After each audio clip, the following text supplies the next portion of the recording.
क्या बात है, बहुत परेशान दिखाई दे रहे हो, बताओ ना। कलेक्टर, क्यों मेरे पीछे पड़ी हो तुम? क्यों बन गई हो तुम मेरी जान की दुश्मन?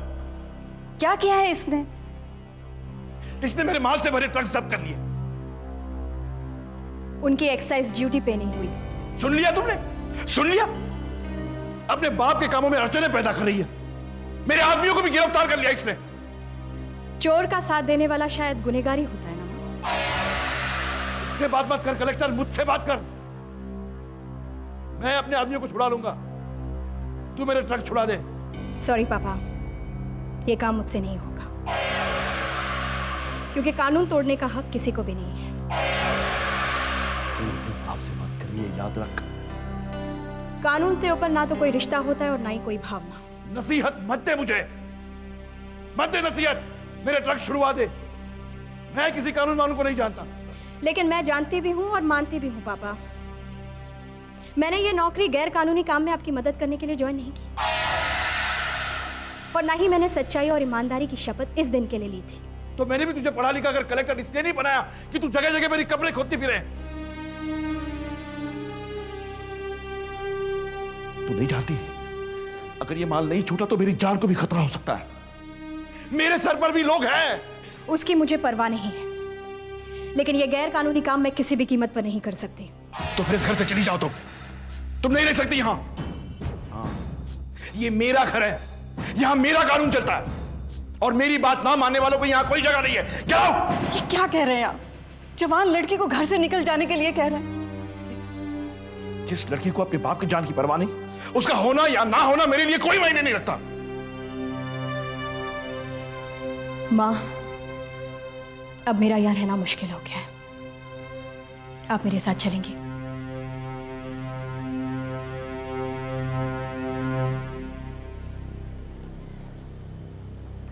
हाँ बेटा, क्योंकि आज अगर मैं तुम्हारे साथ नहीं गई तो तुम यही समझोगे कि मेरी दी हुई शिक्षा ने जिंदगी में तुम्हें अकेला कर दिया।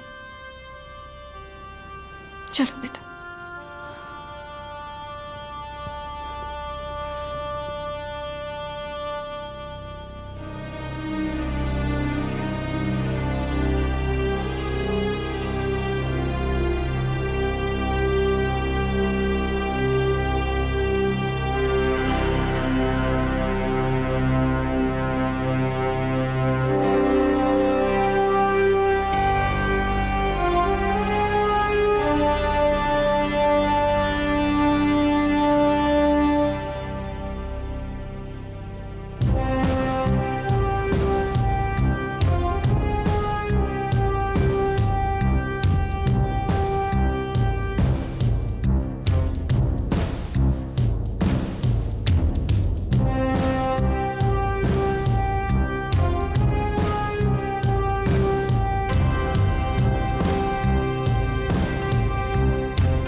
आइए मैडम, प्लीज आइए। बिमला, नैन साहब, कहां मर गए सबके सब?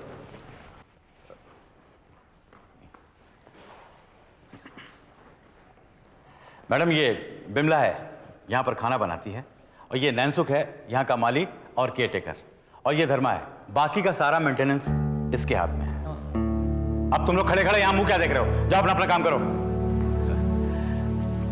मैडम, यहां पर आपको किसी चीज की कोई तकलीफ नहीं होगी। काफी आरामदायक ये गेस्ट हाउस है। वैसे भी अगर आपको कोई तकलीफ हो तो आप मुझे फोन कीजिएगा, मैं फौरन हाजिर हो जाऊंगा। ठीक है, अगर किसी चीज की जरूरत होगी तो आपको बता देंगे। Right madam.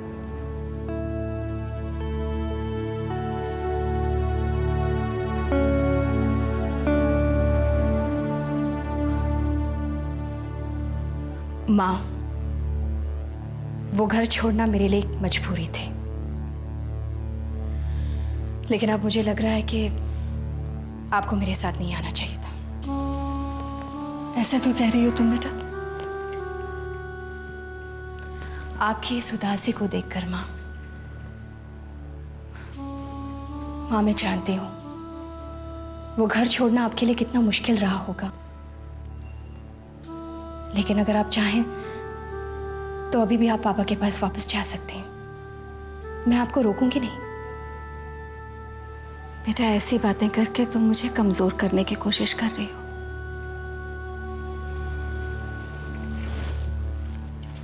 मेरे दिल और दिमाग में एक बात साफ है, मैंने वो घर छोड़ा है, लेकिन अपने पति के साथ रिश्ता नहीं तोड़ा।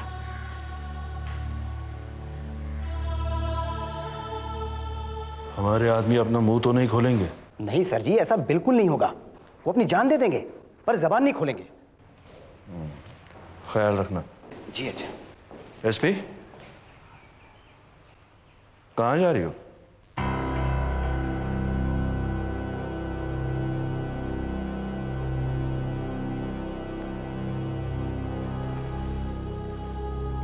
माँ और शारदा से मिलने।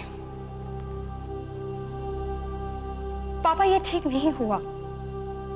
आपको माँ और शारदा को इस तरह घर छोड़कर नहीं जाने देना चाहिए था पापा। मेरा घर बेटी के लिए एसपी, कलेक्टर के लिए गेस्ट हाउस है। शारदा के चले जाने का मुझे कोई अफसोस नहीं। हाँ, लेकिन तुम्हारी मां के चले जाने का बहुत अफसोस है। कितनी अजीब औरत है ये राजेश्वरी, बेटी के लिए पति को छोड़ दिया। पापा, माँ के लिए बात रिश्तों की नहीं, उसूलों की है। अगर वो रिश्तों के बारे में सोचती तो यकीनन वो शारदा के साथ कभी नहीं जाती। एसपी,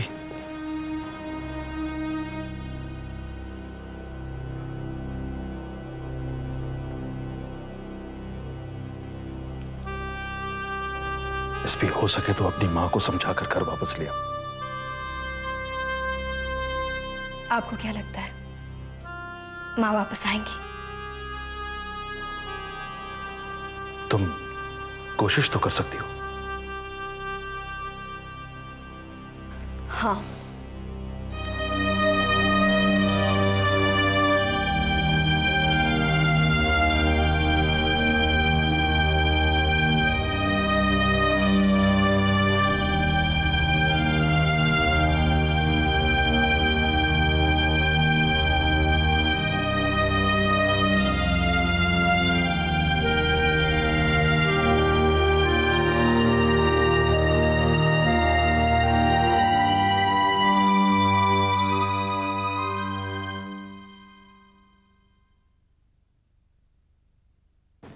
एक पूरी और लो। बस आंटी, बस प्लीज, आपने पहले ही बहुत खिला दिया। आप और खिलाएंगी तो मैं ऑफिस में जाके सो जाऊंगा। वीरेंद्र, जरा देखिए मैडम को ऑफिस चलने में कितना वक्त लगेगा। योगी, तुम अभी तक ऑफिस नहीं गए? मैडम का इंतजार कर रहा हूँ और आंटी के हाथ का बना नाश्ता खा रहा हूँ। जब ये दोनों काम हो जाएंगे तो ऑफिस भी चला जाऊंगा। शक्ति, तुमने बहुत अच्छा किया जो आ गई। मैं भी थोड़ी देर पहले तुम्हें याद ही कर रही थी। माँ, तुम तो मुझसे बात ही मत करो। बहुत नाराज हूं मैं तुमसे। क्यों? और नहीं तो क्या, तुम और शारदा ऐसे अचानक घर छोड़कर आ गए। एक बार मुझसे बात करना भी जरूरी नहीं समझा? हाँ, इसीलिए तो तुम्हें याद कर रही थी बेटा। सोच रही थी शारदा और मेरे घर छोड़ने का पता नहीं तुम्हें कैसा लगा होगा। हाँ हाँ, मुझे बहुत अच्छा लगा, बहुत बुरा लगा मुझे। मैं तुम्हारे लिए नाश्ता लेके आती हूँ। नो थैंक्स, मैं यहाँ नाश्ता वास्ता करने नहीं आई हूँ। मैं तुम्हें साथ लेने आई हूँ। चलो। कहाँ? घर मम्मा, और कहाँ? भला ऐसे भी कोई घर छोड़ता है क्या? नहीं बेटा, फिलहाल मेरा उस घर में जाना मुश्किल है। क्यों मम्मा? मैं यहाँ शारदा को अकेले नहीं छोड़ सकती बेटा। तो ठीक है, मैं शारदा से भी बात कर लेती हूँ। कहाँ है वो? वहाँ अपने कमरे में। ठीक है।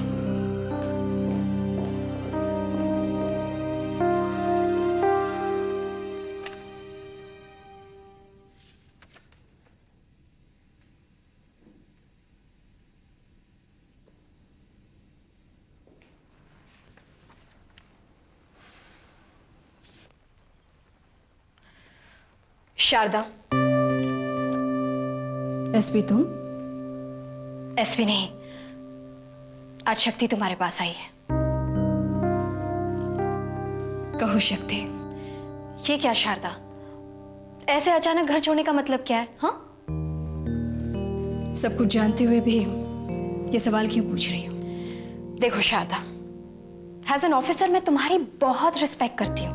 मैं मानती हूँ तुम एक बहुत ही ईमानदार और अपने फर्ज को समझने वाली ऑफिसर हो, लेकिन जस्ट फॉर वन शारदा, क्या तुम एक फर्ज को समझने वाली बेटी नहीं बन सकती? हाँ? शक्ति, तुम्हें क्या लगता है मुझे रिश्तों का एहसास नहीं है? मुझे रिश्तों की कदर नहीं? क्या मैं रिश्तों की अहमियत को नहीं जानती? यस, नहीं जानती। अगर तुम्हें रिश्तों की कदर होती तो तुम इस तरह मां को साथ लेकर घर से किनारा नहीं कर लेती। चलो, मुझे रिश्तों की अहमियत नहीं पता, लेकिन क्या मां को भी नहीं पता? वो भी तो मेरे साथ आई है ना। शक्ति, कोई तो वजह होगी। ये बात रिश्तों की नहीं है शक्ति, बल्कि ये बात दो विचारधाराओं की है, दो आइडियोलॉजीज की टकराव की है। मैं वो सब कुछ बर्दाश्त नहीं कर सकती जो तुम कर सकते हो। एक मिनट, किस तरफ इशारा कर रही हो तुम? हाँ, सब कुछ जानते हुए भी पूछ रही हो। शक्ति, एक बार अपने दिल पर हाथ रखकर कहो, क्या वो सारे काम करते हुए तुम्हें अच्छा लगता है जो पापा तुमसे करवाते हैं? जवाब दो शक्ति, बोलो। शारदा, तुम जानती हो किस तरह पापा ने हमें पाल पोस कर बड़ा किया है। मैं पापा की किसी भी बात को नहीं डाल सकती। बस यही फर्क है तुम में और मुझ में। तुम अपने रिश्तों की आड़ में आकर अपने फर्ज को भूल जाती हो, अपने फर्ज से पहले रिश्तों को अहमियत देती हो। मैं ऐसा नहीं कर सकती। मेरे ऑफिस का टाइम हो गया है, तुम बैठकर माँ से बातें करो, मैं चलती हूँ। ओके?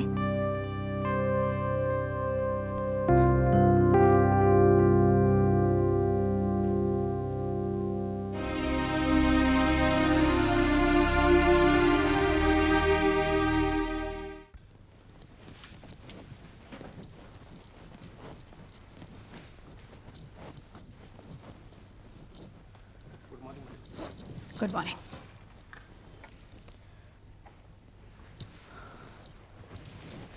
Good morning madam.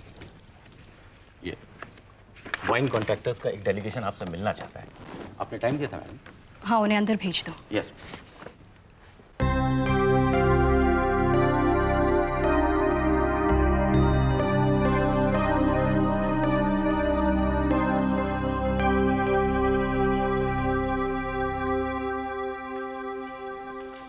नमस्कार मैडम, हम आपके पास अपनी शिकायत लेकर आए हैं मैडम।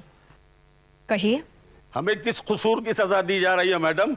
हम सरकार का साथ दे रहे हैं, एक्साइज ड्यूटी भी दे रहे हैं, और हमें अपनी इस ईमानदारी पर नुकसान उठाना पड़ रहा है।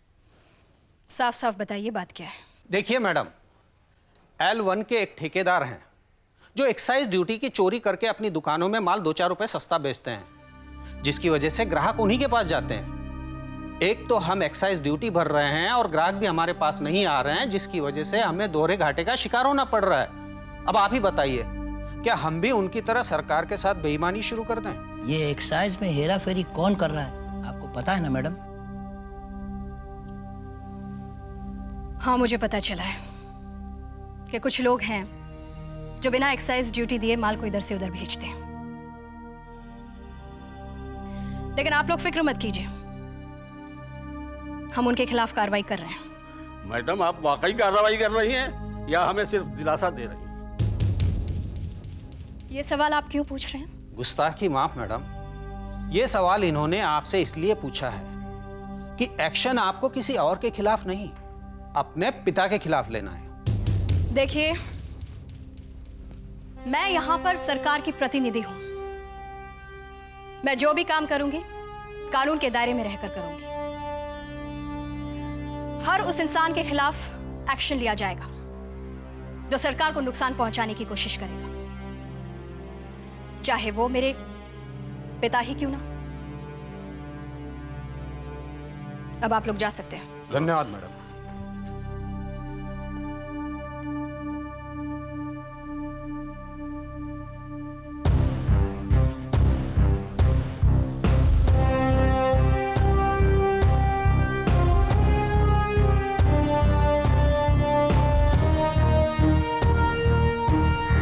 देखिए, माल पकड़ा गया तो क्या हुआ, आप मुझ पर भरोसा रखिए ना।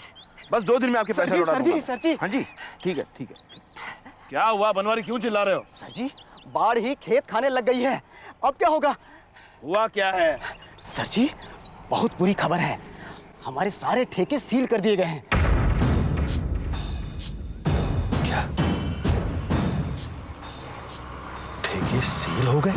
हाँ सर जी, हमने कलेक्टर को अपना समझा था, लेकिन उन्होंने हमारी कोई तरफदारी नहीं की, उल्टा उन ठेकेदारों की सुनी जो हमारे खिलाफ शिकायत लेके गए थे। मतलब ठेकेदारों की शिकायत पर कलेक्टर ने हमारे ठेके सील कर दिए? अरे नहीं सर जी, वो जो ड्राइवर पकड़ा गया ना, उसने हमारे खिलाफ गवाही दे दी। मजिस्ट्रेट ने उसका रिमांड बढ़ा दिया और हमारे सारे ठेके सील कर दिए गए। सर जी, सैंपल ले गए, मतलब कि नकली शराब भी पकड़ी गई। सर जी, अब क्या होगा? लाखों का नुकसान हो गया। अब पैसा कहां से आएगा सर जी? अगर माल नहीं बिकेगा तो पैसा आएगा कहां से? और पैसा नहीं आएगा तो हम इसे चुकाएंगे कहां से? और अगर पैसा नहीं लौटाए सर जी तो बहुत गड़बड़ हो जाएगी। सच कहता हूं सर जी, बहुत गड़बड़ हो जाएगी। हमको तो लगता है सर जी, अब हमारे दिन पूरे हो गए। खामोश!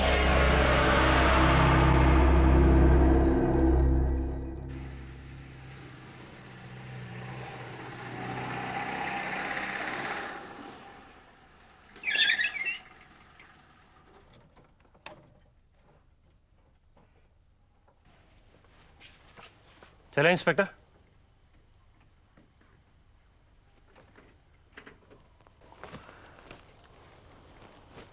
हाय।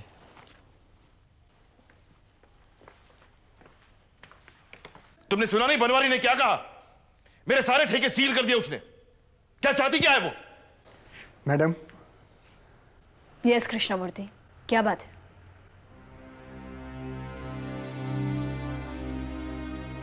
Yes, we are from narcotics department madam. So what do you want?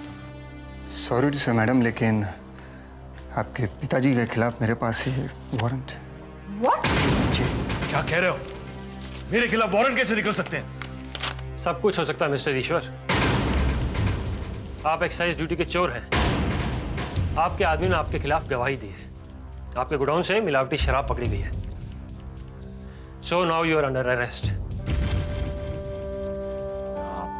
आप मुझे ऐसे कैसे अरेस्ट कर सकते हैं? ये सब क्या है शक्ति? इसमें एसपी साहब भी कुछ नहीं कर सकती। हमारे पास कोर्ट के ऑर्डर्स हैं। मैं अपने वकील से तो बात कर सकता हूं। पुलिस स्टेशन चलने के बाद। चलिए। मेरी एक बेटी एसपी और दूसरी कलेक्टर, फिर भी आज मुझे यह जलालत सहनी पड़ रही है।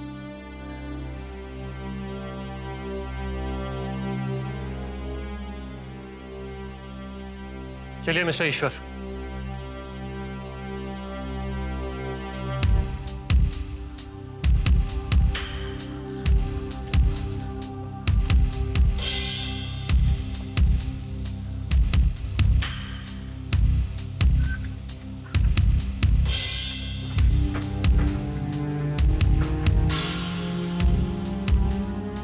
चलिए मिस्टर ईश्वर।